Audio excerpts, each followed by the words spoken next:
7 दिसंबर की वो रात। That was like very shocking क्योंकि मैं एक कैटेगरी में आ गया था, सिल्वर मेडल वाली कैटेगरी में। जो रैंक थी दैट वॉज नॉट जस्टिफाइंग कि मैंने क्या किया था। CLAT is over, nothing is left now. ये जो एक कोट है काफी फेमस हो गया इस बार क्लैट और एलिट में कि CLAT is a luck based paper, CLAT is a luck based paper. ऐसा नहीं है। लॉ प्रेप के यहाँ होने से मैंने अराउंड 200 से ज्यादा मार्क्स दिए थे। मैं 11th से था तो और फिर रात को ऐसा क्या हुआ कि इनको अगले दिन एलेट का टॉपर बना दिया उस रात ने।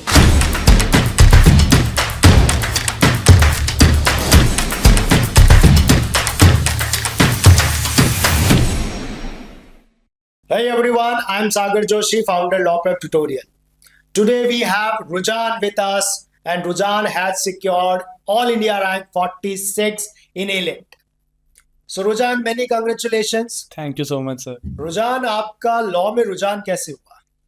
एक्चुअली सर, लॉ में रुझान बहुत ही एक कह सकते हैं कोइंसिडेंशियल और एट द सेम टाइम एक बहुत ही अच्छी जर्नी रही थी मेरी। क्योंकि मैं एक स्टूडेंट था जो थोड़ा सा एक्सट्रोवर्ट टाइप का था। मैं डिबेट्स काफ़ी करता था and I was open to speaking in public.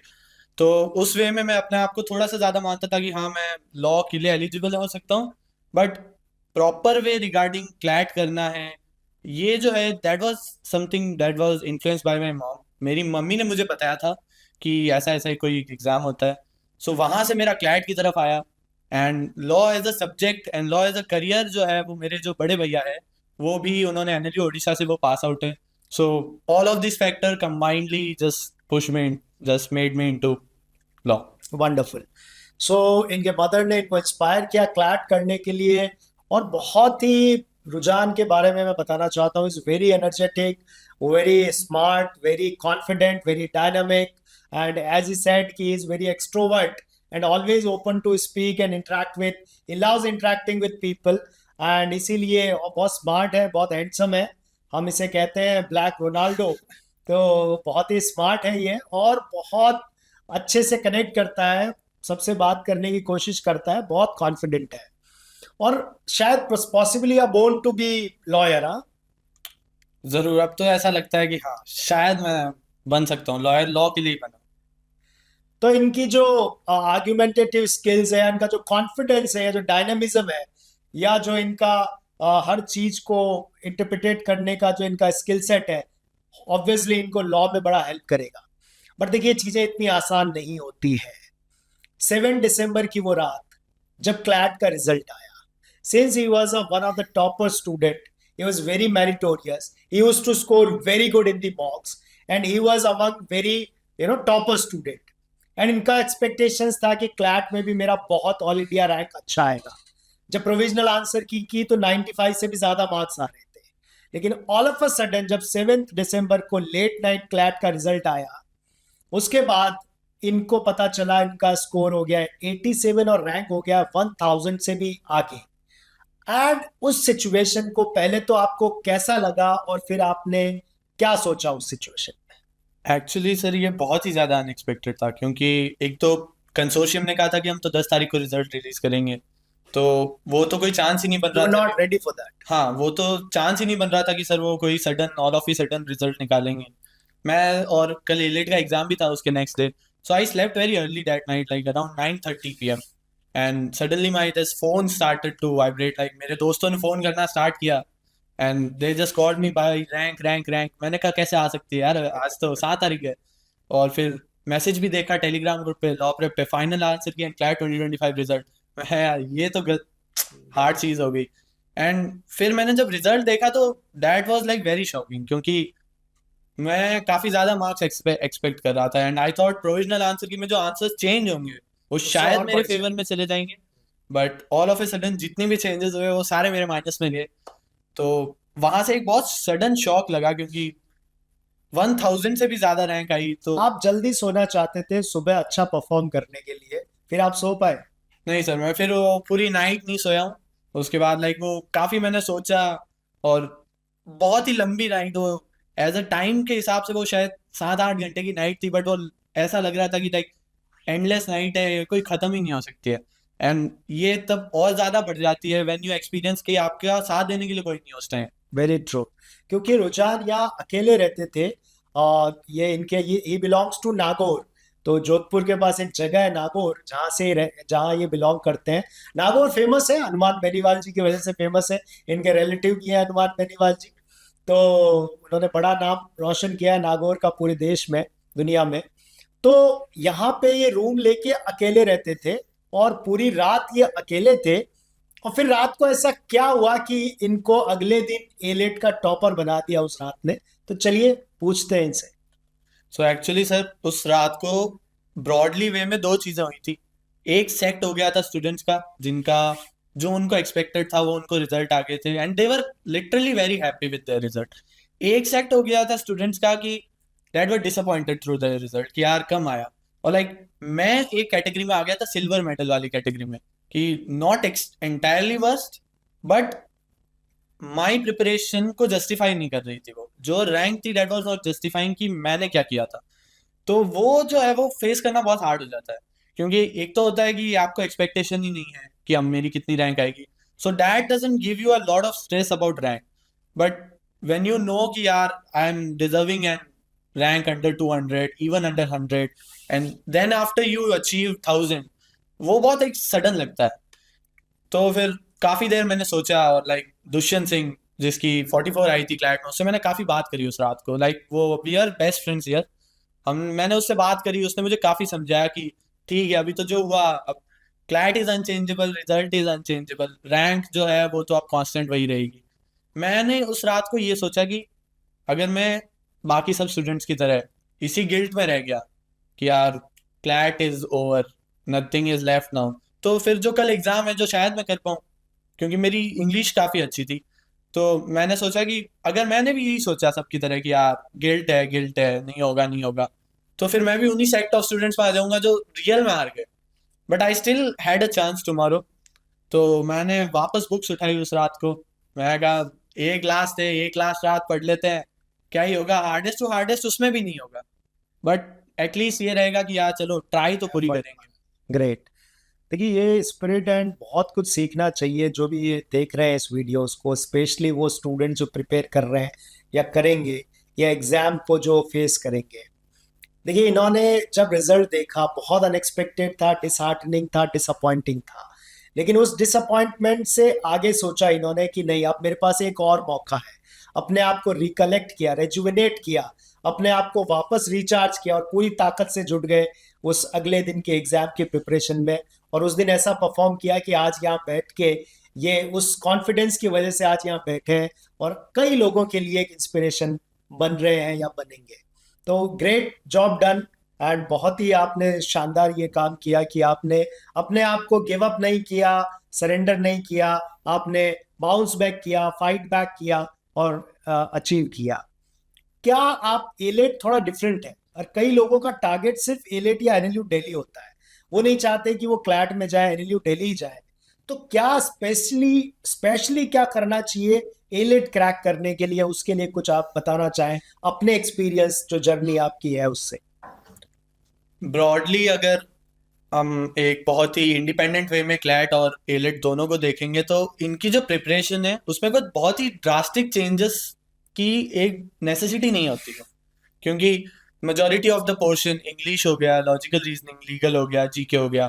तो if you cover these things in CLAT, तो you are eventually eligible in elite to.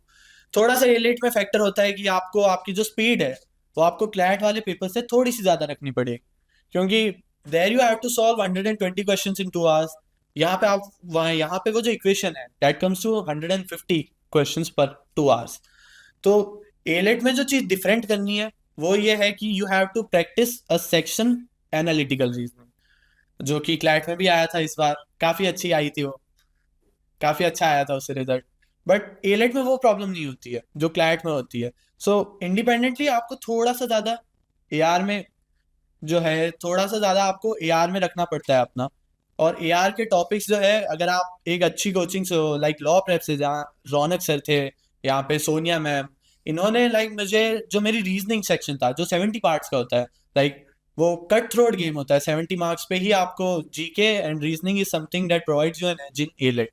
और एलेट में डिफरेंस बहुत कम मार्क्स का होता है, इसी बार की कट ऑफ में बहुत कम मार्क्स का डिफरेंस हुआ।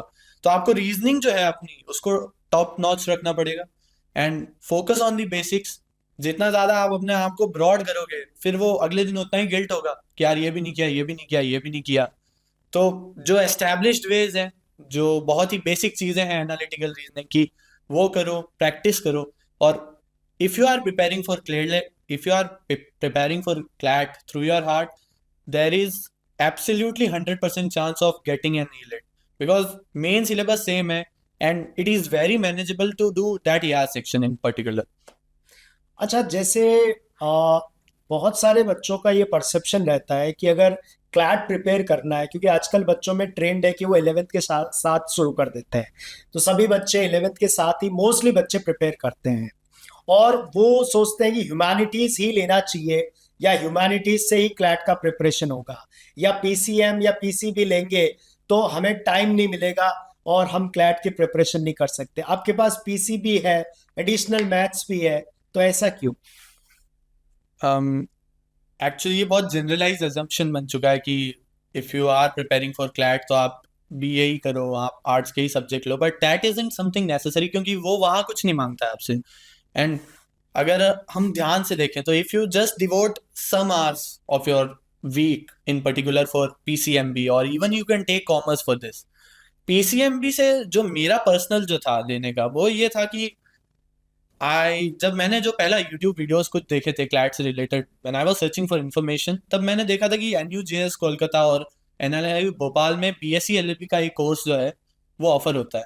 सो that just really clicked me कि यार अगर मैं साइंस लेता हूँ, I would be eligible for BA, I would be eligible for BCom, but at the same time मेरे लिए एक और जो डोर है BSc LLB का, वो भी ओपन हो जाएगा।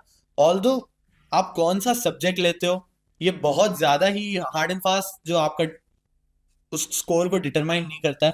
आप आर्ट्स लोगे तब भी आपको पढ़ना तो वो पड़ेगा। आर्ट्स का एक स्लाइट एडवांटेज है कि this is going to be help you in CLAT, because CLAT is about humanities, CLAT is about the things around you, and arts is something like that. आप ज्योग्राफी हिस्ट्री पढ़ते हो। Science एक थोड़ा सा different section हो जाता है, analytical बना देता है थोड़ा सा आपका जो माइंड है, आपकी शायद सिटिंग पावर बढ़ सकती है, एंड आपकी जो एनालाइजिंग पावर है, एंड मोस्ट प्रोबेबली हर चीज का एक बेनिफिट है। साइंस में आपका काफी ज्यादा फोकस होता है and you gets less distracted, क्योंकि आर्ट्स में एक थोड़ा सा इजी साइड में हो जाता है आर्ट्स साइंस से। तो एक जनरल होता है कि एक आदमी थोड़ा सा ज्यादा डिस्ट्रैक्ट हो सकता है उससे। But if you are having science, तो आप क्लैट कर रहे हो नोइंग मन में कि यार मुझे साइंस भी करनी है, तो लाइक आप काफी लॉक रहोगे एंड मेंटली गेम आपका बहुत स्ट्रांग हो जाता है साइंस से। दैट वाज समथिंग कि इसलिए मैंने साइंस ली थी। तो आपकी जो, तो बहुत सारे स्टूडेंट जो साइंस सोच रहे हैं तो साइंस के साथ भी क्लैट एंड एलिट को क्रैक कर सकते हैं, और फर्स्ट अटेम्प्ट में ही रुझान ने किया है। अच्छा रुझान, ये बताओ कि आपकी इस सक्सेस में लॉ प्रेप ट्यूटोरियल का क्या कंट्रीब्यूशन है? एक्चुअली टोटल कंट्रीब्यूशन अगर आप मान लो कि सब लोग बोलते हैं कि क्लैट ये इस बार का जो हुआ, ये जो एक कोट है काफी फेमस हो गया इस बार क्लैट और एलिट में कि CLAT is a luck based paper, CLAT is a luck based paper. ऐसा नहीं है, क्योंकि पेपर सबको सेम आता है। किसी का सिलेक्शन अगर किसी रैंक पे हुआ है उसी को सेम पेपर आया था, और किसी का नहीं हुआ उसी को भी सेम पेपर आया था। तो जो लक वाला फैक्टर है वो तो ऐसा होता कि किसी एक सेक्शन को बहुत इजी पेपर आ जाता, किसी एक सेक्शन को बहुत हार्ड पेपर आ जाता, बट ऐसा कुछ नहीं हुआ इस पेपर में। आप ये देखिए कि आप एक कॉन्फिडेंस लेके जाते हैं अपने साथ पेपर से पहले, नोइंग दैट कि यार ये एक वॉर ऐसी है जिसमें यू डोंट नो कि सिलेबस क्या है, ट्रू, आपको क्या पढ़ना है, कैसे पढ़ना है, कुछ नहीं पता है। तो as much as the weapons we have, those are like beneficial for us. हम यहाँ से ये सोच के जाएं कि यार पता नहीं कैसा होगा, आज तक तो दिया नहीं है, कैसा भी हो सकता है। So that creates an ambiguity. But like law prep के यहाँ होने से मैंने अराउंड 200 से ज्यादा मार्क्स दिए थे, मैं 11th से था, तो that really help me in confidence wise. मैं जब उस सीट पे बैठा 2 से 4 पे, तो आई रियली न्यू कि यार मैं 200 मार्क्स दे के आया हूँ, मेरे वहां मार्क्स आते हैं, यहाँ क्यों नहीं आएंगे। सो वो कॉन्फिडेंस जो है, like CLAT is a confidence based game. आपका नॉलेज है, आपको आएगा, बट आपको वो मार्क करना है, क्योंकि आप कोई दूसरे एग्जामिनेशन में देते हो उसमें कट टू कट आंसर आता है, ट्रू, यहाँ पे आपको आंसर निकालना पड़ेगा। यहाँ पे सब्जेक्टिविटी आ जाती है आंसर की, ट्रू। और उस सब्जेक्टिविटी में आपको क्या OMR में भरना है, क्या आपको पेपर में टिक करना है, ये सब जो है वो आपको उसका कॉन्फिडेंस जो है वही आपको उधर बचाएगा। तो law prep as a whole, law prep के मटेरियल्स, बेस्ट मटेरियल्स। लाइक आप इससे ज्यादा ब्रॉड वे में जाओगे तो जा सकते हो, बट वही बात है कि होगा नहीं फिर वो, ना इससे ज्यादा की जरूरत है।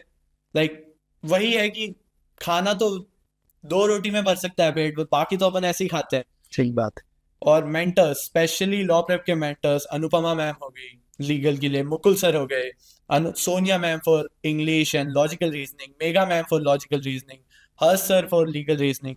लाइक इन्होंने जो टिप्स प्रोवाइड करी थी, आपको पता नहीं चलता है उस टाइम, यू नेवर नो कि यार मेरी ये ट्रिक काम आ रही है, मेरी ये चीज काम आ रही है, but when you give that paper, when you just mark the answers and when you get those answers correct, वो जो एक फीलिंग होती है ना कि यार ये तो सोनिया मैम ने बोला था कि ये वर्ड्स एलिमिनेट करने हैं, ये एलिमिनेट करो, हर सर ने बोला था पैसेज पढ़ना है, पैसेज पढ़ो, और यही हुआ। पैसेज से काफी सारे क्वेश्चंस थे। इस बार का पूरा पेपर जो क्लैट का है उसमें पैसेज का रोल बहुत ज्यादा बढ़ गया था।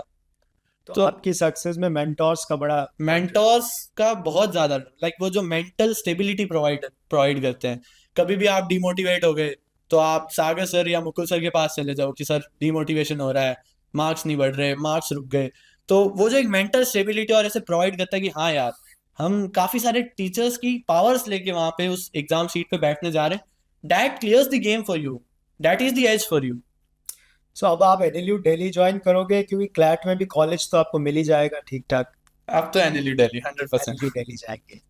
और आगे क्या करने का प्लान है, या अभी decide, yet to be decided है, या कुछ सोचा है? लाइक ऑप्टिमिस्टिकली अनसर्टेन है ये अभी थोड़ा सा, क्योंकि पर्टिकुलर इंक्लाइनेशन मेरा जो मैंने देखा है अब तक वो थोड़ा सा ज्यादा लिटिगेशन प्रैक्टिस करने पर है, but I haven't seen the real world of law yet, क्योंकि मेरी फैमिली में कोई है नहीं उस चीज से। तो open to opportunities and open to subjectivity, वहां जाके मैं जितनी चीजें ट्राई हो सकती है, I would try my really best to possibly explore everything, and उसके बाद जो मुझे फिट लगेगा I would really try that. रुझान, आप जो आप फ्यूचर क्लैट एस्पिरेंट्स हैं, उनके लिए आपका कोई, आपकी इस जर्नी से कोई एक्सपीरियंस जो आप शेयर करना चाहें, उनके लिए कोई कोई ऐसा सक्सेस टिप आप उनको देना चाहें? लाइक फ्यूचर और जो प्रेजेंट क्लैड एस्पिरेंट्स थे जिनका फॉर सम रीजन शायद इसमें सिलेक्शन नहीं हो पाया, उनके लिए मेन चीज तो ये है कि आप मुझे देख लो। एंड ये कभी भी नहीं होगा कि आपका क्लैट अगर नहीं निकला फॉर सम रीजंस, तो आप हिम्मत नहीं हारना है, कभी भी याद रखना है। ये जो पूरा गेम है क्लैट का, एलिट का, ये गेम चलता है कि आप मेंटली कितने ज्यादा स्ट्रांग, आप वहां पे कितना ज्यादा अपने आप को ओवर पुश कर सकते हो बाउंड्रीज को। तो हमेशा याद रखना कि टिल द टाइम आप जब तक दे सकते हो, आपके हाथ में पेन है, आप एग्जाम निकाल सकते हो। और अपने आप को लिमिटेड रखो, सोर्सेज जो हैं आपके उनको लिमिटेड रखो, बेसिक्स जो हैं आपके, बेसिक्स क्लियर नहीं होंगे, आपको ये नहीं पता अजम्पशन क्या है, कंक्लूजन क्या है, फिर आप वाइली जीमेट आरसीसी या जो भी करो उसका कोई सेंस नहीं बनेगा। और इन दी एंड फिर वो लास्ट में गिल्ट रहेगा कि यार ये भी नहीं आता था और वो भी नहीं हुआ। काफी सारे लोग होते हैं, क्लैड एक्सप्रेस प्रोवाइड करती है लॉ प्रेप, काफी सारे सवाल डायरेक्ट क्वेश्चंस आए हैं क्लैड एक्सप्रेस और क्लास नोट से इलेट में। अब लोग वो नहीं करते हैं, लोग उसके अलावा दूसरी कंपेडियम्स पे चले जाएंगे, यहाँ से सोर्स लेंगे, वहां से लेंगे। लेने को बुरा नहीं है, that is not bad, but try to complete जो आपको प्रोवाइड किया गया है। अगर वो ही नहीं होगा तो देयर इज नो पॉइंट कि आप एक्स्ट्रा कर रहे हो, ना आपको वो याद रहेगा, और जो यहाँ से आप मार्क्स एक्सट्रैक्ट कर सकते थे वो भी नहीं कर पाएंगे। और जिन लोगों का अभी नहीं हुआ है क्लैट एलिट में, remember, CLAT and elite is never the end of the world, it never was and it never should. आप में से काफी सारे ऐसे लोग होंगे जो नॉन एनएलयू स्टूडेंट्स होंगे, जो कि जिनका मुझसे या फिर जो कि एनएलएसआईयू में जो स्टूडेंट्स जाएंगे, आप उस पोजीशन पे होगे जिन पे हम लोग कभी एक्सपेक्ट नहीं कर सकते। तो always try to be that person. कभी भी कोई चीज खत्म नहीं होती है, आप जब तक आपकी सांसें हैं ना तब तक, मैंने यही सीखा था कि जब तक आपकी सांसें हैं आप सब कुछ कर सकते हो। और बेस्ट मोटिवेशन है कि आप अपने पेरेंट्स को देखो, उन्होंने आप पे इतना ट्रस्ट किया है, आप अपने मेंटर्स को देखो, उन्होंने आप पे इतना अपना टाइम इन्वेस्ट किया है। तो आपका नहीं हुआ ये, ट्राई करते रहो, एमएससीटी करो, एलसेट करो, there are so many AILET other law entrances. और ऐसा भी नहीं है कि एनएलयू वाले स्टूडेंट्स ही बस उनका ही लाइफ में कुछ होता है, ऐसा नहीं है। तो बस यही है, अब मेंटल स्टेबिलिटी रखो, मेंटली स्ट्रांग रहो। क्लैट एंड एलिट एक रास्ता है, ये एक अपॉर्चुनिटीज है, ये वन ऑफ द अपॉर्चुनिटीज है जो आपके लिए एक न्यू वर्ल्ड का रास्ता जरूर खोल सकती है। It was never the only opportunity for you. So बस यही है, ट्राई करते रहो, मैं आपके साथ हमेशा यहीं हूँ, मैं रूट कर रहा हूँ पूरी लॉ प्रेप की team, Sagar sir, Anupama ma'am, Mukul sir, Harsh sir, Megha ma'am, Sonia ma'am, सब आपके साथ रूट कर रहे हैं, पूरी की पूरी एलपीटी आपके साथ है। बस लगे रहो और congratulation to each and everyone जिसका हुआ है, and thank you so much. Thank you. And आप सब जो मैंने कल यशवी और उनको भी बोला है, क्योंकि आपका ज्वाइनिंग जुलाई अगस्त तक है, तो you are lot of time after your boards exam. So all of you, we will be inviting all of you to mentor our students, your juniors, and your colleagues and your juniors. So maybe they get benefited out of your experience. So we'll keep calling you for the directions, for the instructions, and for guidance. Thank you so much for joining. Thank you. All the best. Good luck. Thank you so much sir.